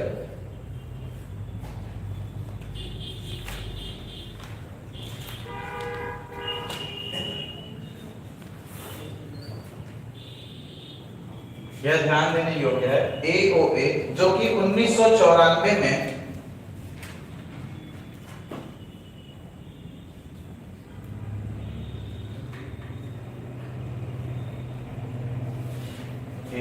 जो कि 1994 में कृषि छूट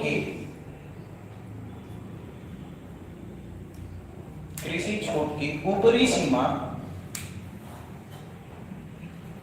5% विकसित राष्ट्रों के लिए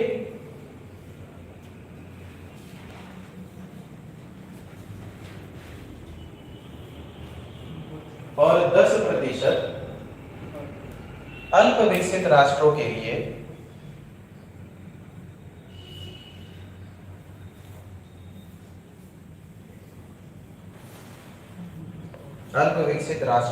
निर्धारित किया था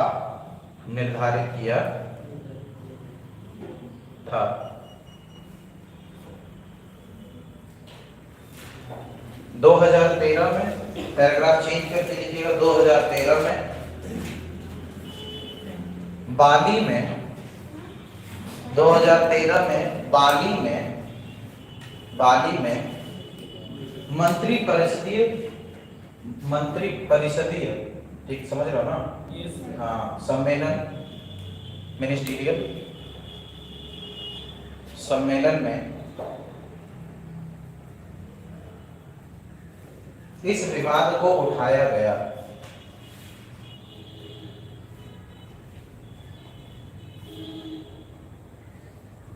कि कुछ राष्ट्र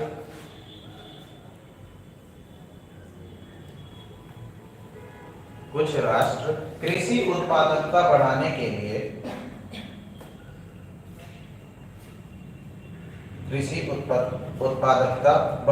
लिए निर्धारित सीमा से अधिक छूट प्रदान कर रहे हैं।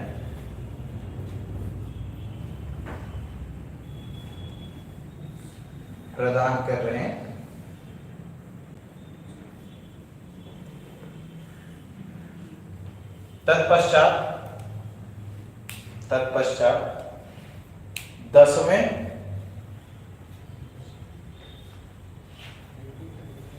मंत्री परिषदीय सम्मेलन में नैरोबी 2015 ब्रैकेट में लिख लीजिएगा,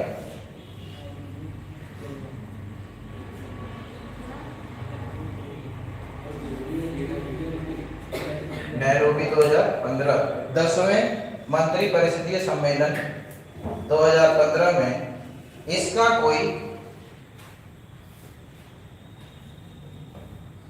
उचित हल नहीं निकल के आया।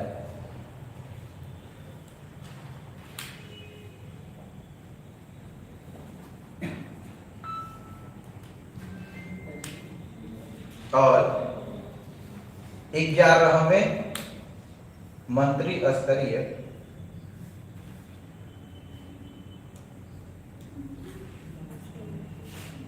11वें मंत्रिपरिषदीय सम्मेलन 2017 में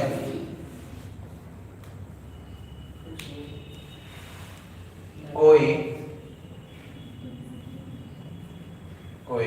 हल न निकलने पर इसे पीस क्लॉज में डाल दिया गया। इसे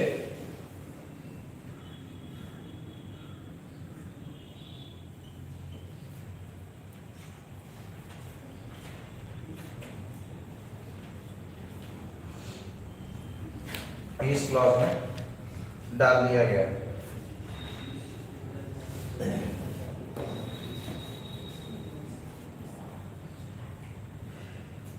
ठीक है, भारत का पक्ष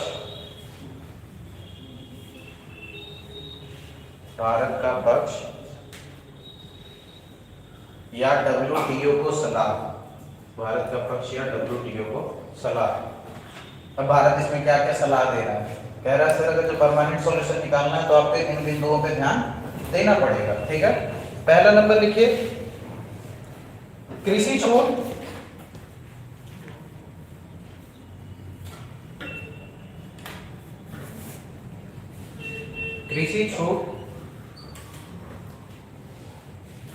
प्रदान करने के लिए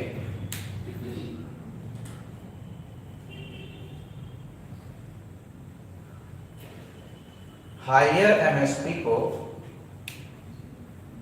MSP के साथ साथ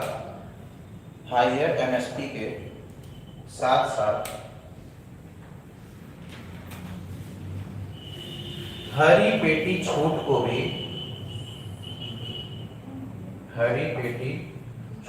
भी ध्यान में रखना चाहिए।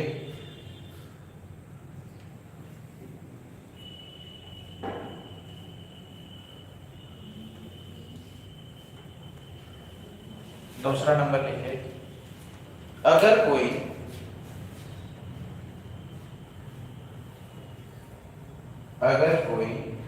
अल्प विकसित राष्ट्र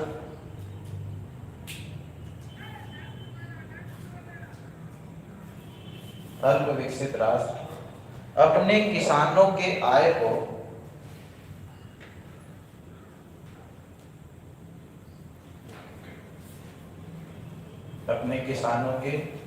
को बढ़ाने के संदर्भ में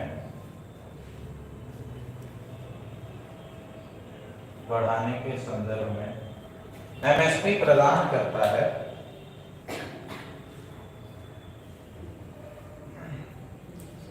तो इस मूल्य को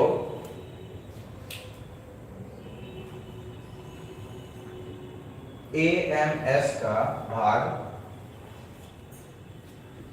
AMS बताया था ना मैंने, डायरेक्ट इनडायरेक्ट सब्सिडी, जितनी भी एक तरीके की छूट प्रदान की जाती है उसको वर्ल्ड ट्रेड ऑर्गेनाइजेशन एक सेक्टर में रखा है जिसको AMS के नाम से जानते हैं। ठीक है, पहले ही दिन डिस्कस किया था। ठीक है, तो AMS का हिस्सा नहीं मानना चाहिए।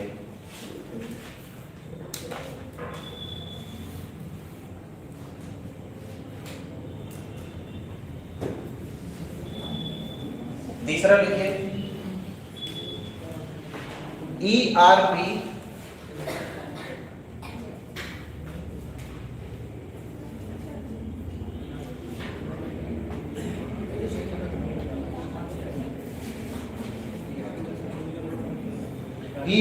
एक्सटर्नल रेफरेंस प्राइस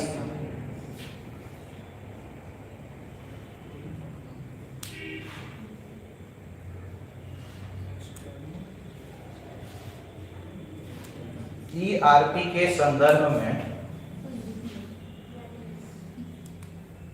छूट जा रहा है क्या?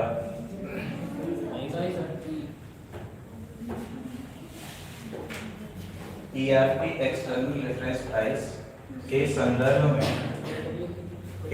संदर्भ में आधार वर्ष को बदलने की आवश्यकता है।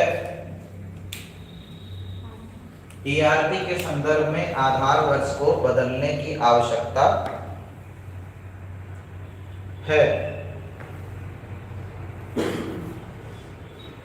यह ध्यान देने योग्य है।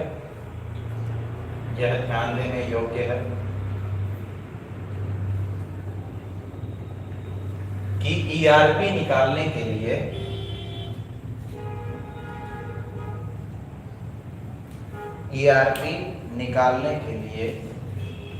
जिस आधार वर्ष का इस्तेमाल किया जाता है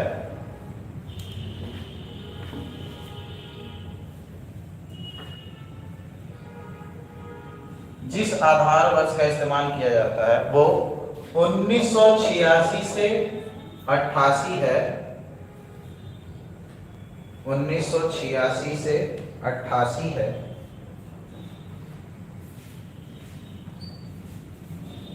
जो कि बहुत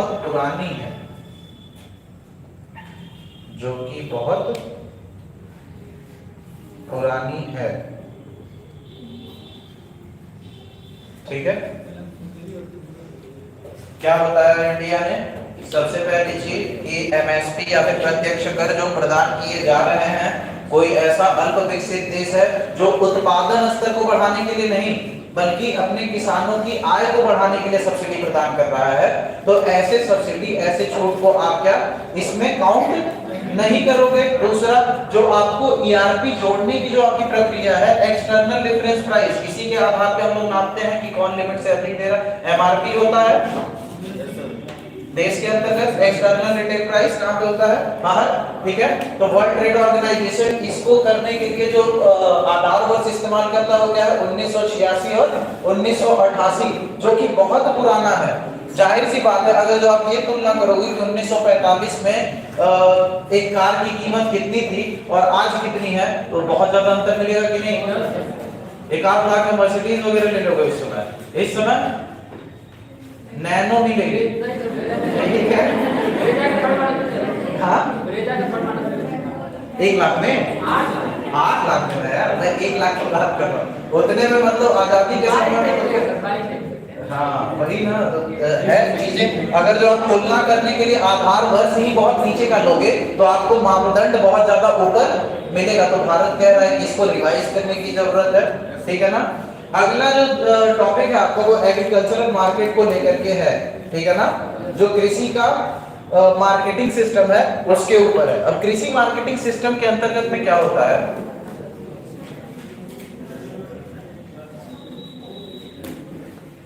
नहीं लिखवाऊंगा, मत डरो।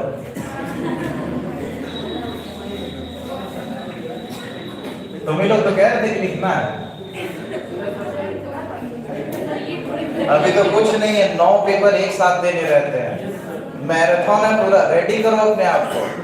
सुबह उठो, योगा करो, तैयार करो, ऑक्सीजन भरो प्राणायाम से, समझ रहे हो ना। दिमाग में अपने न्यूरॉन्स को बिल्ड करो, समझ रहे हो ना। ऐसी कोई भी चीज मैं आप लोग को नहीं बताता हूँ जो मैं फॉलो नहीं करता हूँ, ठीक है। तो आप लोग भी करो, कुछ ना कुछ बेहतर रिजल्ट मिलेगा, मजा आएगा पढ़ने में।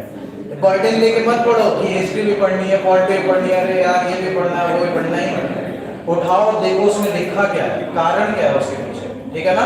बहुत मजा आएगा। पॉलिटी की बुक 2 दिन में खत्म कर दोगे, पता ही नहीं चलेगा, समझ रहे हो। नॉवेल्स वगैरह पढ़ने की आदत डालो, ऐसी चीजें। अब देखना, एक व्यक्ति था, 2 लोग थे, उन लोग को एक कुल्हाड़ी दी गई कि भैया के पेड़ काटने के, सुने होगे कहानी से। तो एक जाके दमादम काटना शुरू कर दिया और एक क्या बैठ के उसको धार दे रहा, समझ रहे हो ना। तो आप भी पहले धार दो, उसके बाद पेड़ काटना। डायरेक्ट काटते जाओगे ना तो थक आके परेशान। कंसिस्टेंसी, स्मार्ट वर्क, यही चीज है। मल्टी डायमेंशनल हमेशा सोचना, ये मत देखना टॉप करना है प्रीलिम्स में, टॉप करना मेंस में। प्रीलिम्स में 55-60 क्वेश्चन सही करो, जय माता दी रॉक्स, समझे। बहुत ज्यादा टॉप करने के चक्कर में मल्टी डायमेंशनल अप्रोच हमेशा रखना, और मैक्सिमम कोशिश करो डेली कम से कम 2 मेंस के आंसर राइटिंग क्वेश्चन लिखो। 6 महीने पहले से, अब 6 महीने बचे हैं, आई थिंक 179 डेज है। मैं अभी से नोटिफिकेशन लगा के रखा हूँ, 189 दिन, एक दिन गया, समझ रहे हो ना। 24 घंटे में से कितना समय आप अपने ऊपर यूटिलाइज कर सकते हो, वही काम देगा, ठीक है। मुझे लग रहा है बहुत ज्यादा पढ़ लिया आपको। अगला इसके बाद शुरू करते हैं एग्रीकल्चर मार्केट और इंफ्रास्ट्रक्चर पब्लिक डिस्ट्रीब्यूटिव सिस्टम। ये अगले टॉपिक में हम लोग कोशिश करेंगे खत्म करने के लिए, ठीक है। धन्यवाद।